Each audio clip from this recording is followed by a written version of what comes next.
What would you do if your loudest demand revealed your deepest flaw? In the dusty, sun-scorched town of Redstone, Montana, where the horizon stretches endlessly and the nearest neighbor is a mile away, Karen Whitmore's voice carried like a storm. Her demands were legendary, her complaints a daily ritual. But this time, her crusade for a mail service to her sprawling ranch would unravel a truth so raw, so humbling, that it would leave the entire town reeling and Karen herself staring into the abyss of her own making. Karen Whitmore was a woman of sharp edges and sharper words.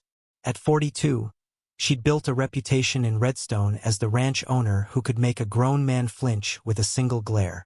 Her sprawling property, Whitmore Acres, was a patchwork of ambition acres of cattle-grazing land, a half-finished barn, and a mansion that gleamed like a mirage against the rugged landscape. She'd moved to Redstone 5 years ago, fleeing a city life she never spoke of, and brought with her a conviction that the world owed her convenience. Her latest obsession? The lack of a dedicated mail service to her ranch. The nearest post office was in town, a 30-minute drive, and Karen wasn't having it. Unacceptable! She'd bellowed at the town hall meeting, her voice slicing through the murmurs of farmers and shopkeepers. I pay taxes. I deserve mail delivered to my door.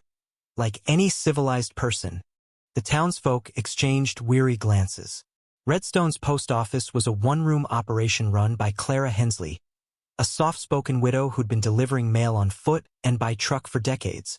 The idea of extending service to every remote ranch was absurd. But Karen didn't care. She wanted her packages, her designer boots, her imported skincare, her artisanal coffee brought to her doorstep. Clara, ever patient, tried to explain. Ms. Whitmore, we'd need infrastructure. Mailboxes, for one. Most ranches have them by the road. Karen's face reddened. Don't lecture me on logistics. Just do your job.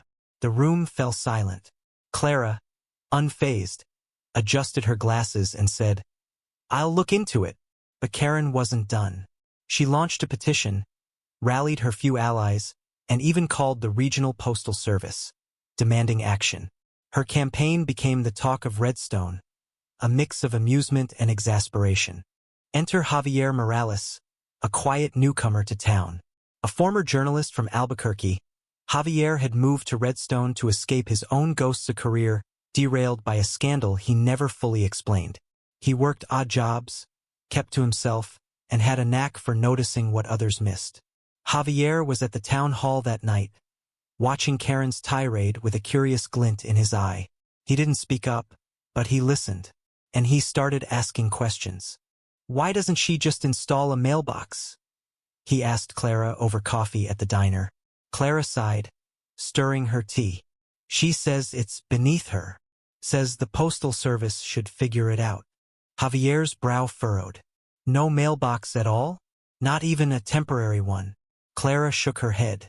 Nope, just demands. Javier's curiosity deepened. There was a story here, and he couldn't resist digging. Weeks passed, and Karen's campaign grew louder. She posted rants on the town's online forum, called the Mayor Daily, and even hired a lawyer to threaten legal action. The townsfolk, tired of her noise, began to push back. If she wants mail, she can drive to town like the rest of us, grumbled Tom Baxter, a cattle farmer. But Karen was relentless. She organized a protest outside the post office, holding a sign that read, Ranch rights equals mail rights. The absurdity of it all was almost comical until Javier uncovered something that changed everything. One evening, while helping Clara sort mail, Javier noticed a stack of undelivered packages addressed to Karen. They'd been piling up for months, marked return to sender. No receptacle. He paused, puzzled. Clara, has anyone checked her property? Like, actually gone out there? Clara frowned. She doesn't let anyone near. Says it's private land. Javier's instincts kicked in. He borrowed Clara's truck and drove to Whitmore Acres under the guise of delivering a package. The ranch was a paradox, pristine yet neglected. The mansion gleamed, but the fences sagged, and the road to the house was a rutted mess. Javier parked at the gate and walked the long drive, package in hand. No mailbox, no sign of one ever having been installed. But as he approached the house, he saw something odd. A pile of unopened mail, weathered and faded, stuffed into a rusted bucket by the porch. Letters, bills, catalogs, some dated back years. His stomach churned. Karen wasn't just demanding a service she didn't need. She was hiding something. Javier knocked, and Karen answered, her face a mask of suspicion. "What do you want?" she snapped. He held up the package. "Delivery. Thought I'd try." Her eyes narrowed, but she took it, tossing it onto the porch without a glance. "Tell Clara to get her act together," she said, slamming the door. Javier didn't leave. He lingered, peering at the bucket. Among the letters was a name he didn't expect. Emily Whitmore. Not Karen. Emily. Back in town, Javier dug deeper. Public records showed no Karen Whitmore owning the ranch. It was registered to Emily Whitmore, a woman who'd vanished from public view years ago. Whispers from old-timers painted a picture. Emily, a recluse, had lived on the ranch until a mysterious fire destroyed part of the property. She'd disappeared, and Karen had appeared shortly after, claiming ownership. Javier's journalist instinct screamed. Was Emily still out there? Was Karen even who she said she was? The twist came when Javier tracked down Emily's sister, Lila, in a neighboring town. Lila, a soft-spoken artist, hadn't seen Emily in years, but confirmed the ranch was hers. "Emily was broken," Lila said, tears in her eyes. "After the fire, she lost everything, her savings, her confidence. She stopped leaving the house. Then this Karen showed up, saying she'd handle things."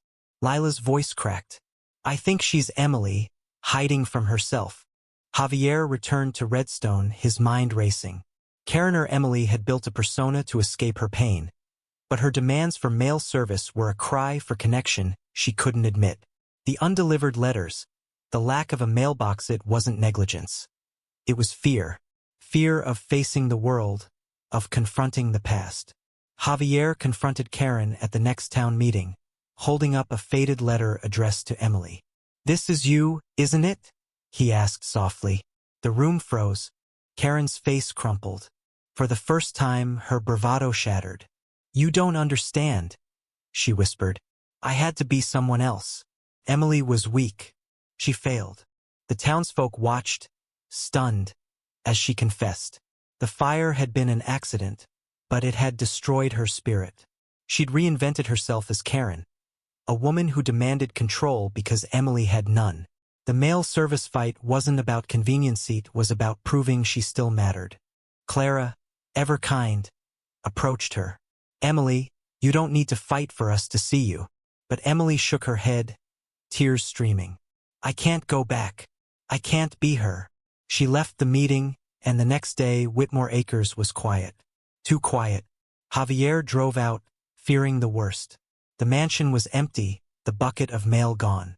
Emily or Karen had vanished, leaving only a note. "I'm sorry. I couldn't face it." Redstone mourned in its own way. Clara kept Emily's packages, hoping she'd return. Javier wrote an article, not for publication but for himself, to make sense of the woman who demanded so much yet had so little. The town moved on, but the ranch stood as a ghost, a reminder of a woman who'd fought to be seen and lost herself instead. The bitter truth lingered. Sometimes, the loudest demands hide the deepest wounds, and no amount of shouting can heal them. ND